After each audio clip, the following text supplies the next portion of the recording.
the State House budget all of a sudden rose from a figure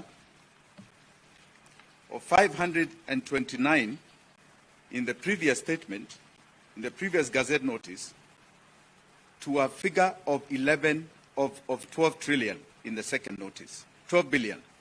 500 million to 12 billion, an increase of something like 11 billion shillings.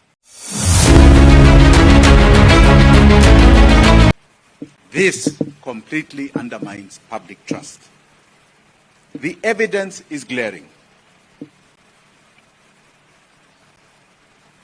The discrepancies between government notice number 5726 and the so-called corrected notice of 5803 reveal a disturbing level of negligence that borders on economic subversion.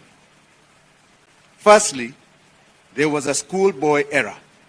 In the initial notice, the Treasury copy-pasted the total revenue figure from a total recurrent expenditure slowed down to the very last cent, 3.36 plus trillion. In effect, they claimed that the government spent exactly what it earned, completely ignoring development expenditure. This is not a minor oversight, it is a display of carelessness. Secondly, there is what is called a vanishing department. In the first notice, there is a department called Department of Performance and Delivery, which was allocated over 129 million shillings in the first notice. In the corrected version, this department suddenly disappears and doesn't exist anymore. What we are witnessing here is the manual erasure of so-called ghost expenditure. Third, we are presented with an impossible fluctuations overnight. The Teacher Service Commission exchequer issues reportedly increased by 295 billion, and the Ministry of Defense gained another 123 billion. They point to either a systematic failure within the infamous system, or worse, a desperate attempt to reconcile funds that have been disbursed without proper documentation. One other I would like to raise that is glaring: the State House budget all of a sudden rose from a figure of 529 in the previous statement, in the previous Gazette notice, to a figure of 12 trillion in the second notice, 12 billion. 500 million to 12 billion, an increase of something like 11 billion shillings. But the most glaring indictment is what I call the 150 billion black box. Most concerned in the statements, and it's in both of them, is a revelation that 150.7 billion is sitting in what is called a sovereign bond proceeds account. According to Article 206 of our Constitution, every shilling borrowed in the name of the people must be deposited in the consolidated fund. By keeping this money off the official books in a separate account, the Treasury is bypassing the controller of budget, removing her oversight role, is blinding the Auditor General and creating a shadow account, and is evading parliamentary scrutiny by treating public debt as if it was a private slush fund. The government claims it faces a liquidity crisis, while 150 billion sits in some shadow account with no public record of a formal Eurobond issuance this quarter. Where did that money come from? 150 billion shillings.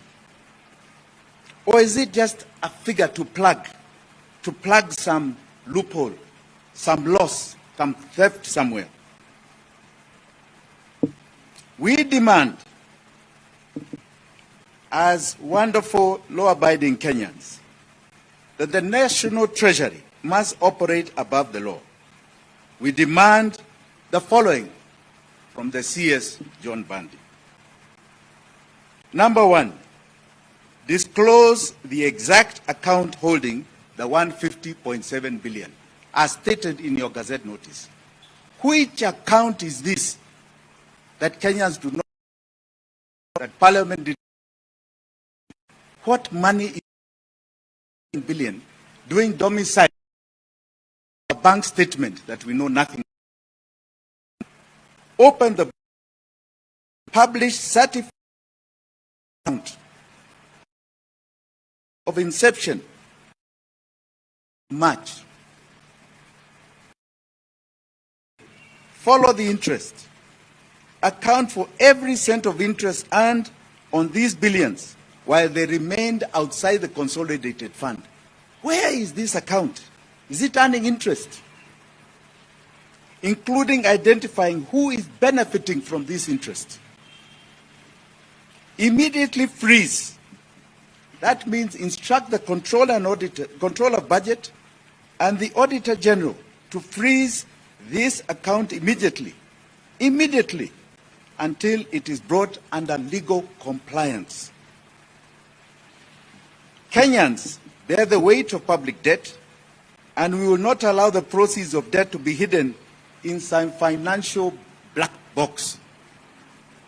We deserve a precise balance sheet, not vague approximations, leaving billions unaccounted for.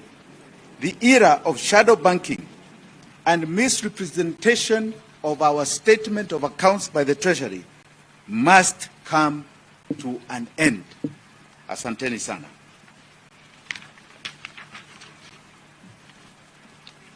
Any questions?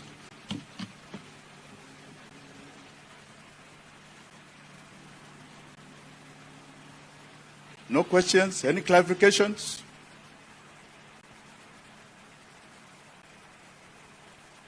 You are satisfied? We have just in summary articulated a total misrepresentation of our bank statements. This country is going through what you call malfeasance and lies. Malfeasance and lies. Everybody, it seems, under this regime of William Ruto is just plainly lying. They lie with figures, they lie with speech. They are now lying on our bank statements, and they've been doing it for a while. This time they have been caught. And when they were caught, they tried to correct their mistake. When they tried to correct their mistake, they left something dangling. 150 billion outside our main bank account. That they cannot explain. They call it a sovereign bond account. A sovereign bond account. I don't know whether any of you members of the press know of a bond that we have gone out on the market for. That is over $1 billion. Whether we have gone on the market to secure a Euro bond or such bonds, that we know nothing of. So something is clearly wrong in the Treasury. They seem to be feeling a problem, and we know the problem. The problem is they don't have money. The problem is the Treasury is dry. All the indicators are showing it. And that problem is clearly coming to bear. So now we are going through what is called false accounting. False accounting. False misrepresentation of facts. I'm sorry, Mr. William Ruto, it is coming to an end sooner than you expected. Asanteni sana. Thank you.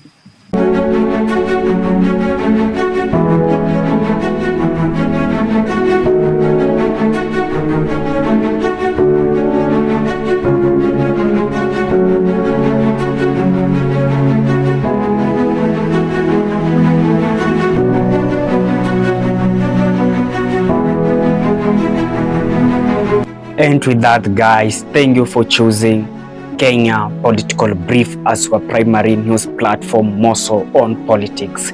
Kindly please share this video to a friend.